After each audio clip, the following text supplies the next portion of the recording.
Salam damai dan sejahtera di dalam nama Tuhan Yesus Kristus. Firman Tuhan hari ini untuk kita baca, kita dengarkan, dan kita renungkan bersama dari surat 1 Yohanes pasal yang kedua ayat 3 sampai dengan ayat yang ke-6. Demikianlah firman Tuhan.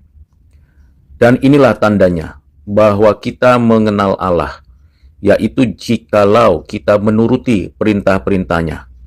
Barang siapa berkata, "Aku mengenal Dia," tetapi ia tidak menuruti perintahnya, ia adalah seorang pendusta dan di dalamnya tidak ada kebenaran. Tetapi barang siapa menuruti firman-Nya, di dalam orang itu sungguh sudah sempurna kasih Allah. Dengan itulah kita ketahui bahwa kita ada di dalam Dia. Barang siapa mengatakan bahwa ia ada di dalam Dia, ia wajib hidup sama seperti Kristus telah hidup. Berbahagialah kita yang mengerti dan menyimpan firman Tuhan ini di dalam dirinya dan menjadi pelaku firman Tuhan setiap hari. Saudara yang kekasih di dalam Kristus, pada ayat 1 dan 2 dari surat 1 Yohanes pasal 2 memberikan kepada kita pengajaran mengenai hidup yang kudus, hidup yang memiliki persekutuan dengan Allah Bapa di dalam Kristus, hidup yang sudah didamaikan oleh Kristus melalui karya penebusannya. Itulah bagian penting di dalam kondisi situasi hidup kita yang memiliki status sebagai anak-anak Allah. Namun demikian, Rasul Yohanes memberikan kepada kita pemahaman yang lebih mendalam lagi, yang lebih lengkap lagi dan lebih utuh. Terlebih khusus berkaitan dengan pengenalan kita akan Allah. Ada banyak orang yang kurang bisa membedakan antara mengetahui akan Allah dan mengenal Allah. Kalau kita berbicara tentang mengetahui akan Allah, itu lebih dari sekedar hanya berkaitan dengan pembelajaran. Pengetahuan yang kita peroleh dari buku, dari pengalaman, dari apa yang diajarkan oleh para guru kita. Kita banyak mengetahuinya. Tetapi kita membuat jarak dengan apa yang kita pelajari. Kita hanya sekedar mengetahui secara kognitif, menghafal ayat-ayat Alkitab, mendengarkan khotbah-khotbah yang baik, bahkan dengan segala kapasitas kita bisa mengerti apa yang dituliskan para teolog, dari buku-buku yang ditulisnya. Itu hanya pada tataran mengetahui. Siapapun bisa, dan upaya yang dilakukan adalah bersifat antroposentris. Saya tahu karena saya belajar. Terminologi ini penting, sehingga mengetahui itu sifatnya antroposentris, dimulai dari keinginan diri dan kapasitas yang ada pada diri. Sedangkan mengenal Allah itu dimulai dari Allah yang beranugerah. Allah yang memberikan kepada kita belas kasihan, kemampuan untuk mengenalnya. Ia menyatakan dirinya secara personal, lalu kita memiliki relasi dengan Dia, dan Roh Kudus memimpin kita untuk mengenalnya di dalam dan melalui satu-satunya pengantara, yaitu Yesus Kristus. Itulah yang dimaksud dengan mengenal Allah dengan sungguh-sungguh. Perlu memang pengetahuan yang baik, yang benar, yang sistematis, yang komprehensif, yang bukan karikatural, yang bukan asal berbicara, yang bukan asal dibaca dari buku-buku sembarangan. Kita memang memerlukan pengetahuan itu. Pengenalan akan Allah melampaui pengetahuan. Ada relasi pribadi, ada encounter dengan Tuhan sendiri. Berdialog, berinteraksi, berkomunikasi, dan menyatakan hati yang takluk tunduk mau dibimbing, dipimpin oleh Allah di dalam Kristus melalui firman-Nya yang dikerjakan oleh Roh Kudus.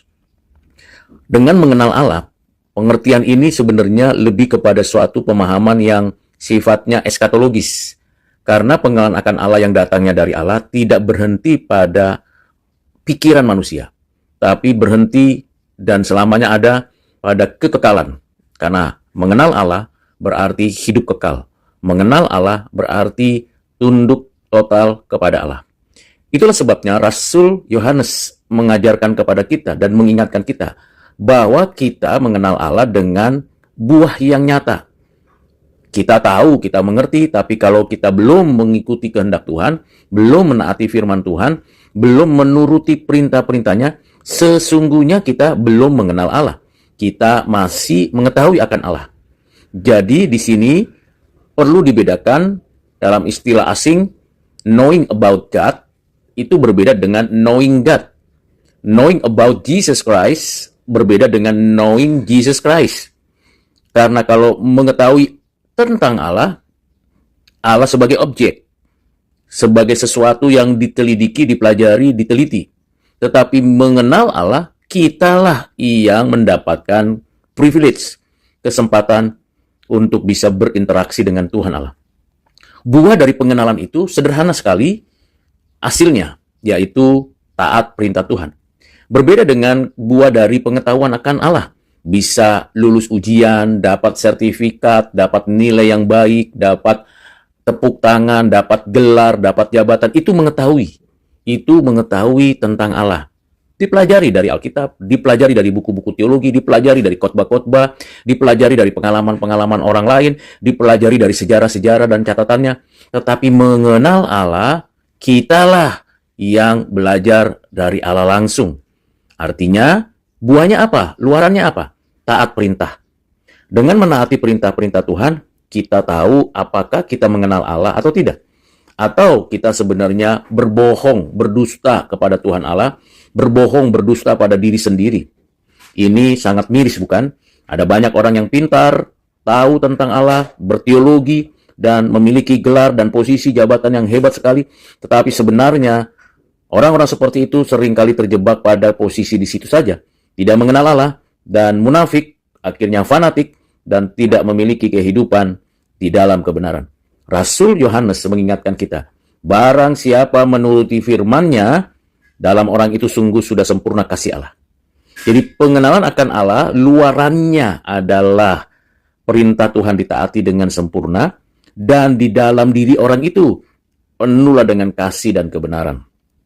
Simpulan dari apa yang disampaikan oleh Rasul Yohanes ialah, barang siapa mengatakan bahwa ia ada di dalam Kristus, ada di dalam Dia, dia wajib hidup sama seperti Kristus hidup. Maksudnya apa? Inkarnasional, semangat itu, kerendahan hati, kerelaan melayani, kerelaan berkorban, kesediaan untuk menyerahkan diri bagi pekerjaan Tuhan. Nah, bagian-bagian ini penting, saya dan saudara mesti perhatikan dan terapkan. Menurut Matthew Henry, ini hal yang perlu kita perhatikan. Terang dan pengenalan ilahi merupakan keindahan dan peningkatan akal budi. Sungguh pantas bagi para murid sang pengantara bila mereka menjadi orang-orang yang memiliki hikmat dan pengertian. Orang-orang Kristen yang muda membesarkan terang mereka yang baru dan memuji-muji pengetahuan mereka sendiri. Terutama apabila hal ini disampaikan dengan tiba-tiba atau dalam waktu singkat. Orang-orang Kristen yang tua mudah ragu apakah pengenalan mereka sudah cukup dan penuh atau belum. Mereka mengeluh bahwa mereka sudah tidak mengenal Allah dan Kristus serta kekayaan Injilnya lagi. Namun di sini diberikan bukti tentang kekuatan pengenalan atau pengetahuan kita, yakni apabila pengenalan ini mendesak kita untuk menuruti perintah-perintah Allah. Inilah buahnya.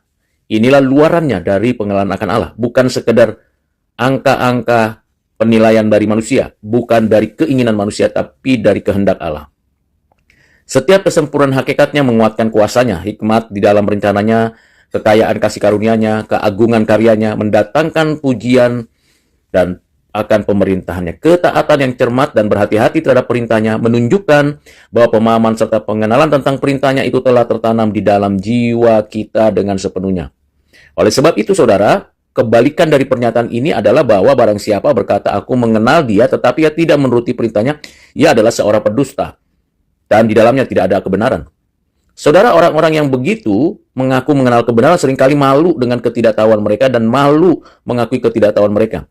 Mereka sering berlagak telah mencapai banyak dalam mengenali rahasia ilahi. Ya, ada banyak orang yang bermegah di dalam Allah dan tahu akan kehendaknya dan oleh karena diajar oleh hukum Taurat.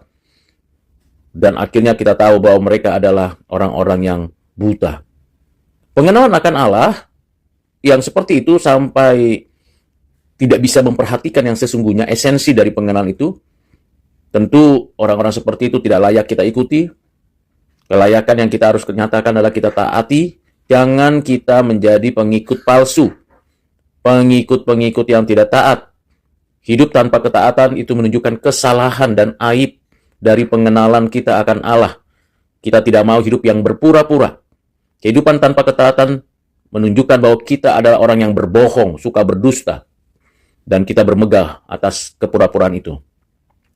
Tetapi kita bersyukur di dalam kasih Kristus, di dalam anugerahnya kita terus mengalami progressive sanctification dan hidup makin taat kepada Tuhan. Menuruti firman Allah atau firman Kristus berarti mengikuti firman-Nya di dalam semua kelakuan dan jalan hidup dengan penuh sikap kudus. Dalam diri orang yang berbuat demikian, kasih Allah disempurnakan. Boleh jadi ada beberapa orang yang dalam hal ini memahami kasih Allah kepada kita, tidak perlu diragukan lagi bahwa kasih-Nya kepada kita tidak dapat disempurnakan tanpa pengalaman kita sendiri akan firman-Nya dalam perbuatan kita.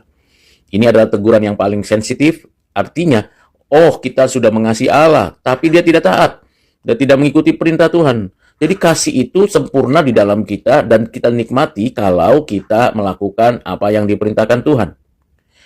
Kita diampuni dan dibenarkan supaya kita mengambil bagian yang lebih besar dari Roh Allah untuk memperoleh pengudusan. Kita dikuduskan supaya dapat berjalan dalam kekudusan dan ketaatan.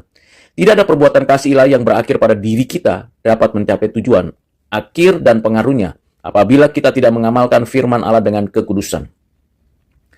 Terang adalah untuk menyalakan kasih dan kita menunjukkan kasih yang nyata di dalam kehidupan kita. Kristus Tuhan pernah tinggal dan hidup di dunia sini. Ia memberikan contoh cemerlang perihal ketaatan mutlak kepada Allah. Orang-orang yang mengaku berada di pihaknya dan mau terus mengikuti dia harus hidup bersamanya, hidup mengikuti pola dan teladannya. Saya dan saudara adalah pengikut Tuhan Yesus. Dan kita adalah orang-orang yang terus mengikuti jejak Tuhan sampai akhir hidup kita. Kiranya kita semakin rendah hati, semakin menaati dengan kerelaan berkorban, dan bersyukur karena kesempatan demi kesempatan Tuhan sediakan bagi kita. Tuhan Yesus menolong saya dan saudara, dan memberkati kita sekalian. Amin.